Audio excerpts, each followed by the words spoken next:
حضرت خالد بن ولید رضی اللہ تعالی عنہ کے اسلام لانے کا قصہ۔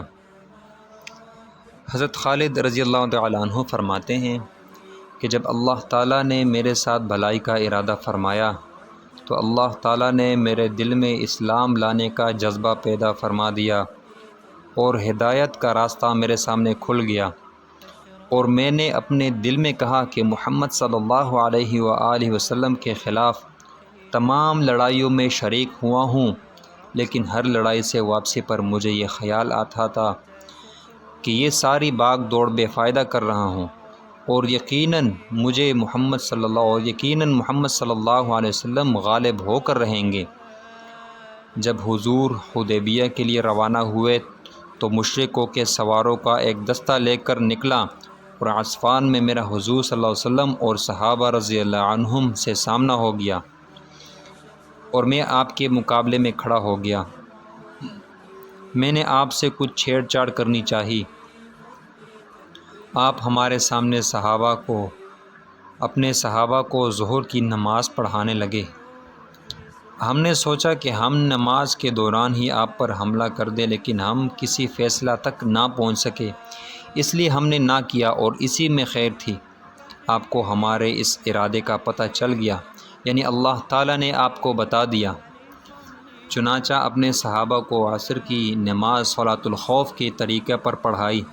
اس بات کا ہمارے دلوں پر بہت اثر پڑا، اور میں نے اپنے دل میں کہا کہ اس آدمی کی حفاظت کا مستقل غیبی انتظام ہے۔ آپ ہم سے ایک طرف ہو گئے اور ہمارے گھوڑوں کا راستہ چھوڑ کر دائیں طرف چل گئے۔ جب آپ نے حدیبیہ میں قریش سے صلح کر لی اور قریش نے آپ کو زبانی جمع خرچ سے واپس کر کے اپنی جان بچائی، تو میں نے اپنے دل میں کہا اب کون سی چیز باقی رہ گئی؟ اب میں کہاں جاؤں؟ نجاشی کے پاس۔ نجاشی نے تو محمد صلی اللہ علیہ وسلم کا اتباع کر لیا ہے، اور ان کے صحابہ اس کے پاس امن سے رہ رہے ہیں۔ کیا میں ہرقل کے پاس چلا جاؤں تو مجھے اپنا دین چھوڑ کر نصرانیت یا یہودیت کو اختیار کرنا پڑے گا اور عجم میں رہنا پڑے گا، یا اپنے وطن میں باقی لوگوں کے ساتھ رہتا رہوں؟ میں اسی سوچ بچار میں تھا کہ اچانک حضور عمرہ کی قضا کرنے کے لیے مکہ میں تشریف لے آئے۔ میں مکہ سے غائب ہو گیا، اور آپ کی اس آمد پر میں حاضر نہیں ہوا، اور میرے بھائی ولید بن ولید رضی اللہ عنہ بھی حضور صلی اللہ علیہ وسلم کے ساتھ اس عمرہ میں مکہ آئے۔ انہوں نے مجھے تلاش کیا لیکن کہیں نہ پایا، تو انہوں نے مجھے ایک خط لکھا جس کا مضمون یہ ہے: بسم اللہ الرحمن الرحیم، اما بعد، ابھی تک اسلام لانے کی تمہاری رائے نہیں بنی؟ اس سے زیادہ عجیب بات میں نے کوئی نہیں دیکھی، حالانکہ تم بہت عقل مند ہو۔ اسلام جیسے مذہب سے بھی کوئی ناواقف رہ سکتا ہے؟ حضور صلی اللہ علیہ وسلم نے مجھ سے تمہارے بارے میں پوچھا تھا کہ خالد کہاں ہیں؟ میں نے کہا اللہ تعالیٰ ان کو ضرور لے آئیں گے۔ آپ نے فرمایا خالد جیسا آدمی بھی اب تک اسلام سے ناواقف ہے۔ اگر وہ اپنی ساری قوت اور محنت مسلمانوں کے ساتھ لگا دیتے تو ان کے لیے زیادہ بہتر تھا، اور ہم ان کو دوسروں سے آگے رکھتے تھے۔ اے میرے بھائی، خیر کے بہت سے مواقع تم سے رہ گئے، اب تو ان کی تلافی کر لو۔ حضرت خالد فرماتے ہیں کہ جب مجھے اپنے بھائی کا خط ملا تو میرے دل میں مدینہ جانے کا شوق پیدا ہوا، اور اسلام کی رغبت بڑھنے لگی، اور مجھے اس بات سے بہت خوشی ہوئی کہ حضور نے میرے بارے میں پوچھا۔ اور اس زمانے میں میں نے ایک خواب دیکھا کہ میں ایک قحط زدہ اور تنگ علاقہ میں ہوں۔ میں وہاں سے نکل کر ایک سرسبز اور وسیع علاقے میں پہنچ گیا ہوں۔ میں نے یہ کہا یہ خواب سچا معلوم ہوتا ہے۔ جب میں مدینہ آیا تو میں نے کہا اس کا خواب کا حضرت ابوبکر سے ضرور تذکرہ کروں گا۔ چنانچہ میں نے اس خواب کا ذکر کیا۔